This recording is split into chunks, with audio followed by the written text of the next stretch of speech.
غیر مسلم کلچر کو اپنانے کے چکر میں ہم اپنا کلچر بھول گئے. ہم یہ بھول گئے کہ ہم مسلمان ہیں، ہماری اقدار کیا ہیں، ہمارے اسلاف کیا تھے. ہم اندھا دھند مغرب کی تقلید میں لگ گئے.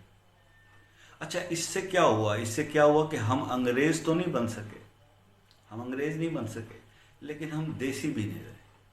ہم اپنا کلچر بھی بھول گئے، اپنی قدروں سے ایک طرف ہو گئے. انگریز کا لباس پہن لینا کوئی جرم نہیں ہے، لیکن انگریز کے بنائے ہوئے اصول، ان کے معاشرتی رویوں کو فالو کرنا، یہ بہت بڑا کرائم ہے. ہمارا ایک برادر اسلامی ملک ٹرکی ہے. میں دیکھ رہا تھا کہ ٹرکی کے لوگ بے شک ڈریسز جو ہے وہ انگریزوں والے ہی زیادہ استعمال کرتے ہیں، لیکن اس کے اندر میں نے دیکھا کہ وہاں پہ مسجدوں میں نمازیوں کی تعداد بہت زیادہ ہے. ہمارے ہاں مسجدیں بہت زیادہ ہیں